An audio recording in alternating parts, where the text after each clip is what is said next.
जो नेफ्रॉन है इनके इस पैरेंकाइमल स्प्रेडिंग में बहुत ज़्यादा सिस्ट जनरेट हो जाए, गांठें बन जाए किडनी के अंदर, छोटे छोटे ट्यूमर शेप के गांठें हो जाएं। तो अगर वहाँ पे नोड्स जनरेट हो जाएंगी, वहाँ गांठें जनरेट हो जाएंगी, वहाँ सिस्ट बन जाएगा, तो नेफ्रॉन्स नॉर्मल स्ट्रक्चर में नहीं रह जाएंगे, तो नॉर्मल काम भी नहीं करेंगे।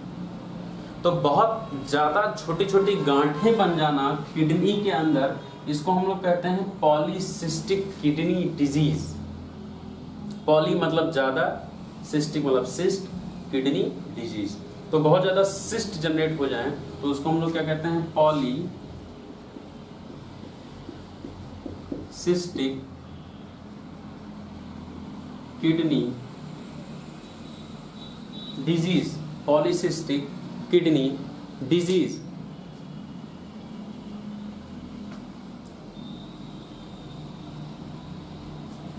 पॉलीसिस्टिक किडनी डिजीज मतलब बहुत सारी ऐसे किडनी में बहुत सारी ऐसे गांठें बन जाए,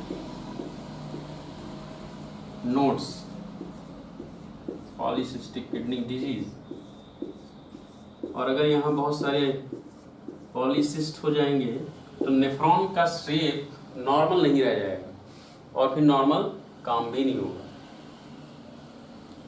तो नॉर्मल रीअब्जॉर्प्शन, सिक्रेशन ये सब नहीं होगा, सोडियम रिटेंशन होना शुरू हो जाएगा, वाटर रिटेंशन होगा और हाइपरटेंशन हो जाएगा। तो ये कुछ बीमारियां हैं, ईटीसी और भी बहुत सारी बीमारियां किडनी से रिलेटेड ऐसी बीमारियां हैं जहां पर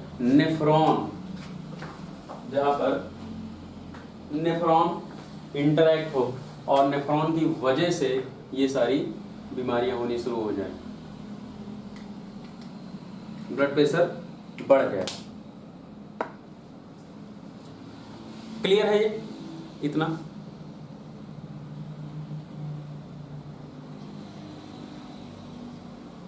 न्यूरोपैथी नहीं, नेफ्रोपैथी है।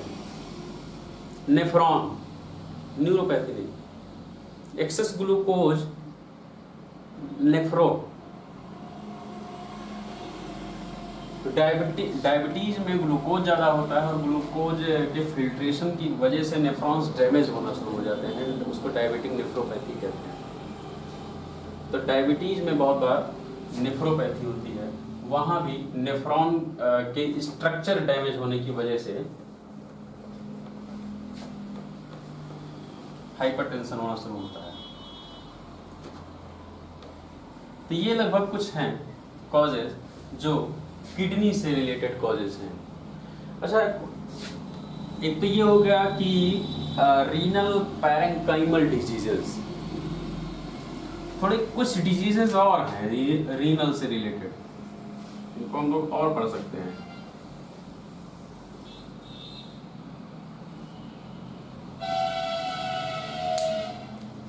किडनी को रीनल आर्टरी सप्लाई करती है।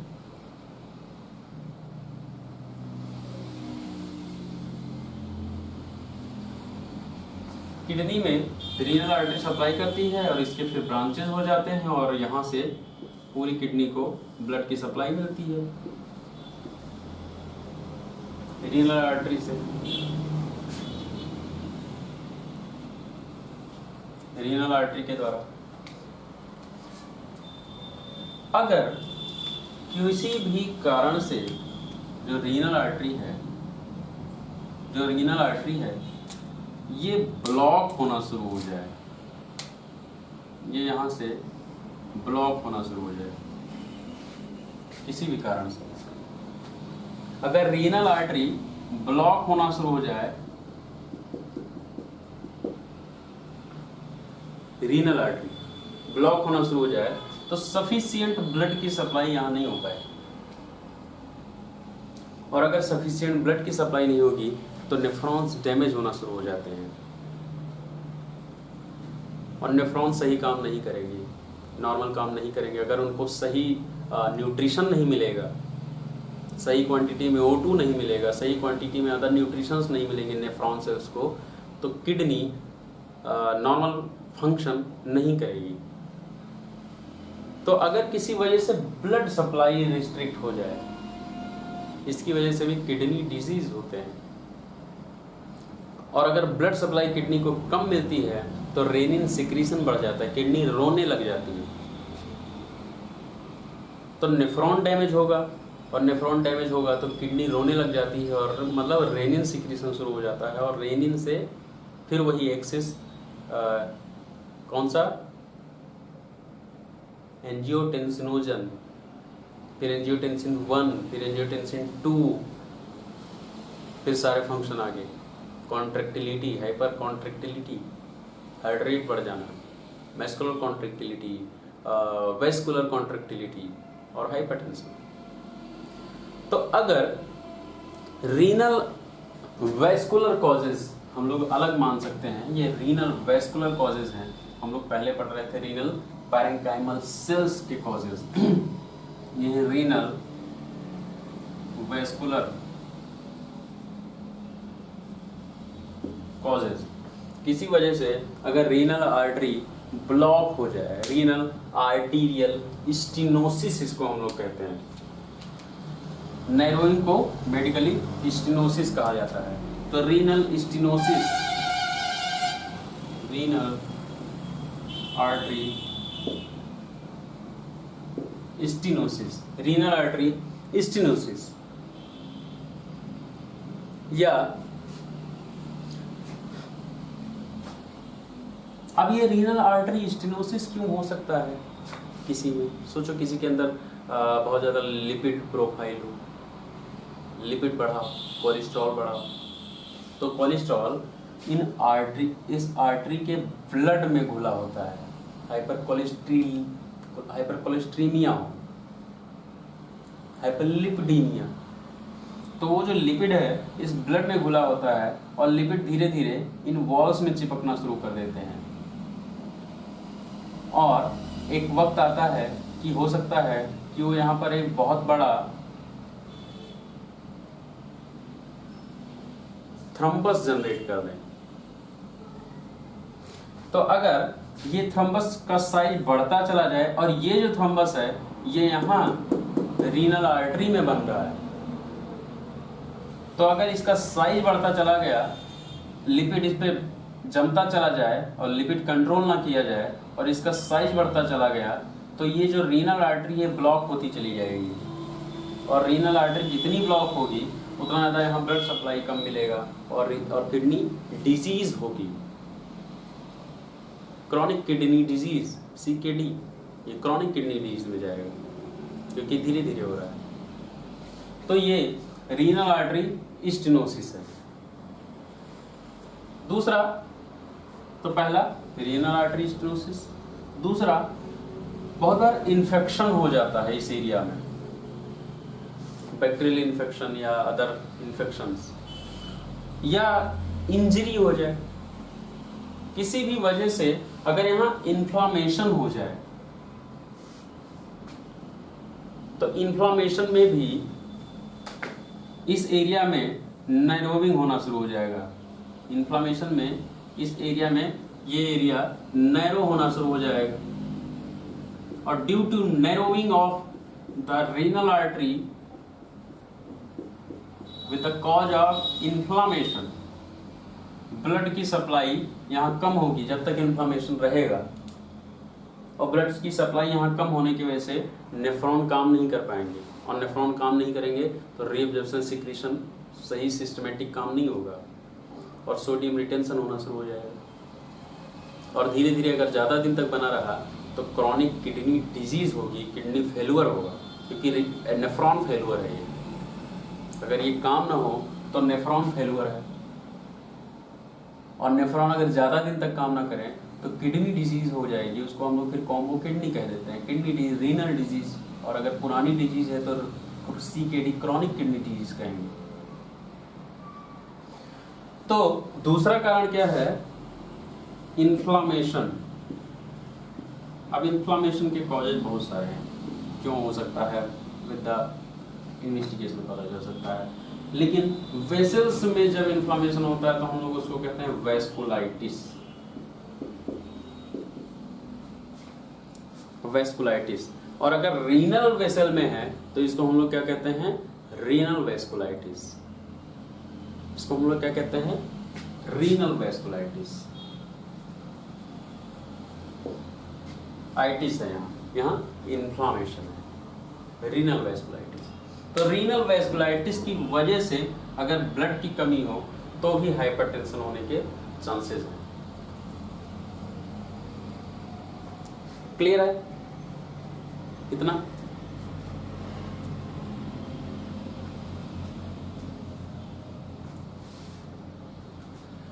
ओके, तो हम लोग थोड़ा आगे बढ़ते हैं।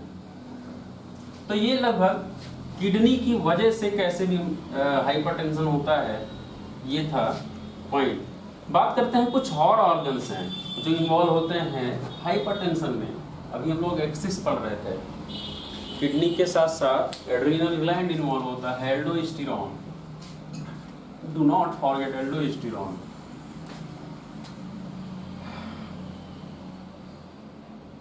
तो एक तो किडनी का डिस्कशन हो गया, हम लोग डिस्कस करेंगे अब एड्रीनल ग्लैंड के लिए। एड्रीनल ग्लैंड के 3 लेयर होते हैं, इंटरनल लेयर, मिडिल लेयर और external layer. Am I right?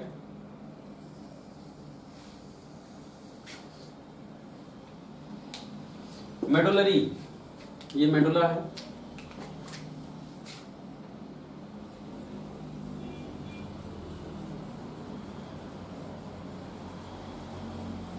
Adrenal medulla है बीच में,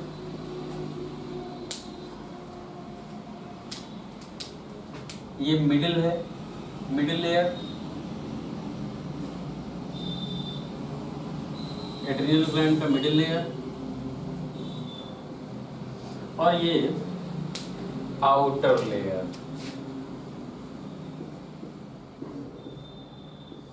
ये आउटर लेयर बाहरी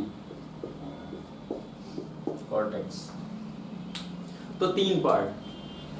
बात करते हैं तीनों पार्ट्स कहाँ कहाँ इन्वॉल्व होते हैं हाइपरटेंशन क्रिएट करने में। सबसे पहले बात करते हैं zona glomerulosa, outer layer. Zona glomerulosa outer layer है। ये क्या करता है, यहाँ से बनता है, जोना ग्लोमेरुलोसा से बनता है एल्डोस्टेरोन। यहाँ से बनता है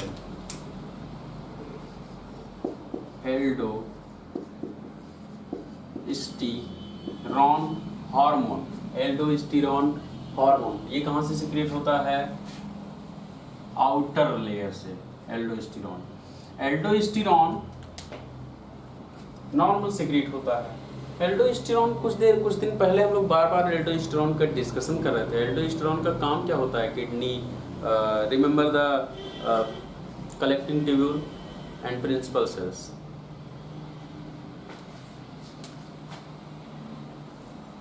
रिमेंबर दिस फिगर,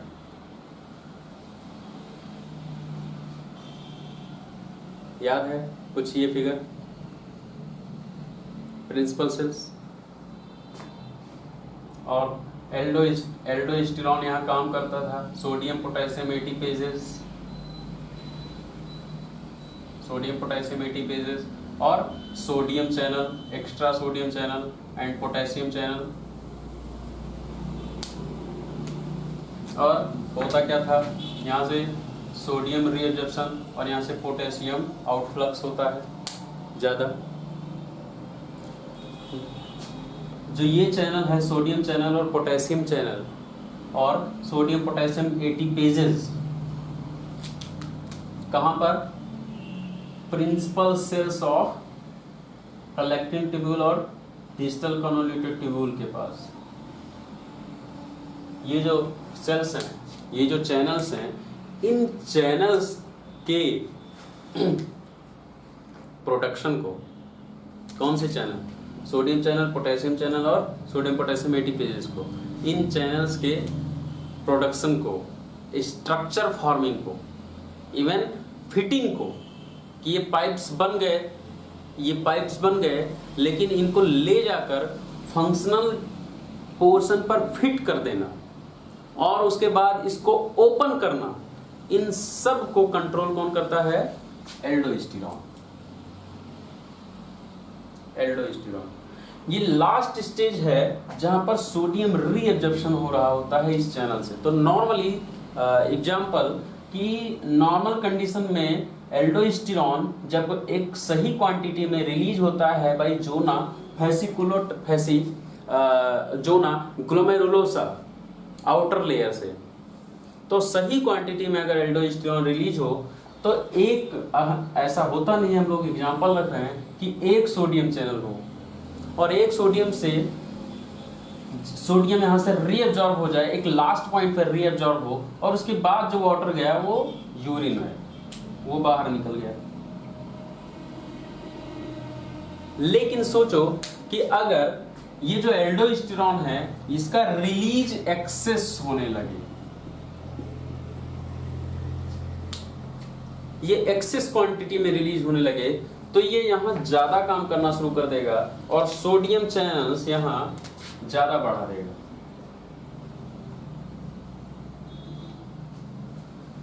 और सोडियम चैनल के साथ साथ सोडियम पोटेशियम एटीपेजेस भी ज्यादा बढ़ा देंगे और इनको एक्सेस फंक्शनाइज कर देंगे, एक्सेस स्टिमुलेट कर देंगे। अब क्या होगा कि जब यहां से वाटर आएगा तो जितना सोडियम जा रहा था उससे ज्यादा क्वांटिटी में सोडियम रीअब्सॉर्ब होना शुरू हो जाएगा और उससे ज्यादा सोडियम बाहर रीअब्सॉर्ब होकर सोडियम पोटेशियम एटीपेजेस से फिर कहां चला जाएगा, ब्लड में, और क्या हो जाएगा, हाइपरनाइट्रीमिया। हाइपरनाइट्रीमिया मतलब सोडियम का बढ़ जाना।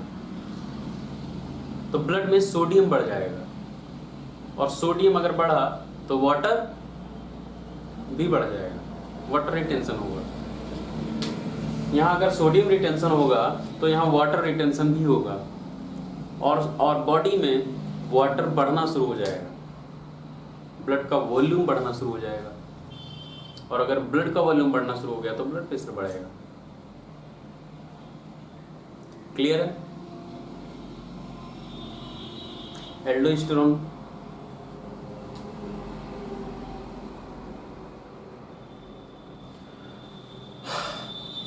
जो excess quantity of secretion of aldosterone है और उसकी वजह से blood pressure, sodium and water reabsorption बढ़ जाता है, उसकी वजह से ब्लड वॉल्यूम बढ़ जाता है और उसकी वजह से ब्लड प्रेशर बढ़ता है। इस कंडीशन को नाम दिया गया है, इसका नाम है cons syndrome, CONS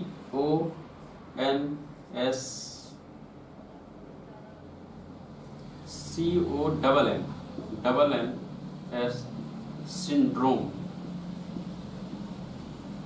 cons syndrome, इसको कहा जाता है कॉन्स सिंड्रोम।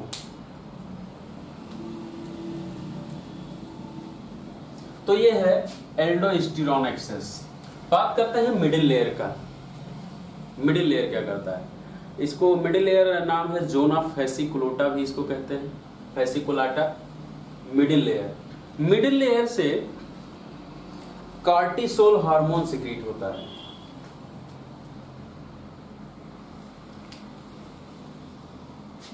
मिडिल लेयर से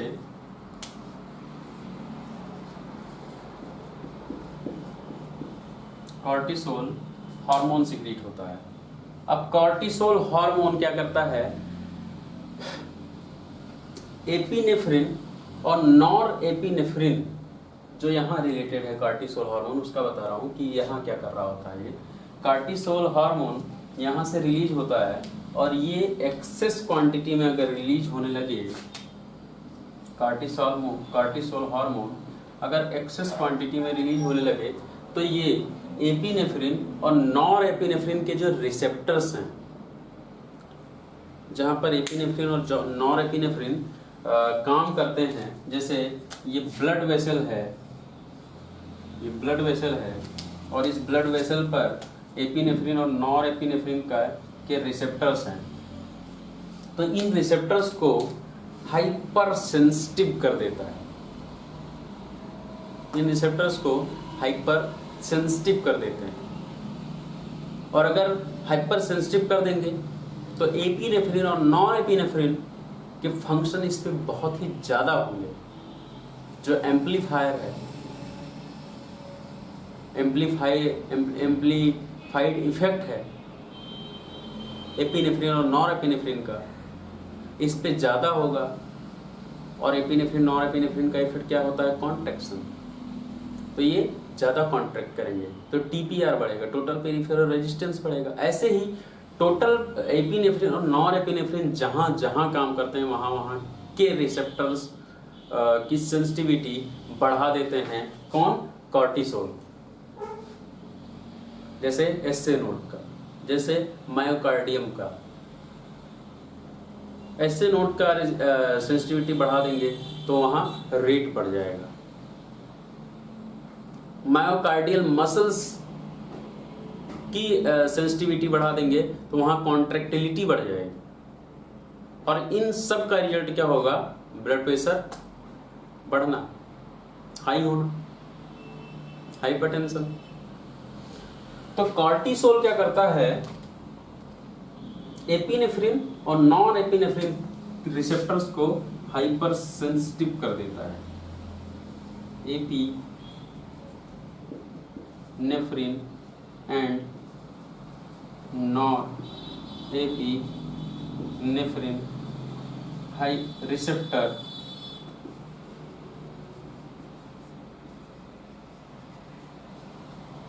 हाइपर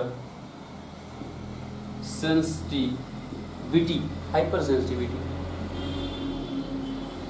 और इससे ब्लड प्रेशर आएगा। क्लियर है?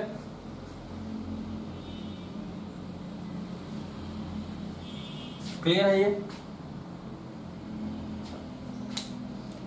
तीसरा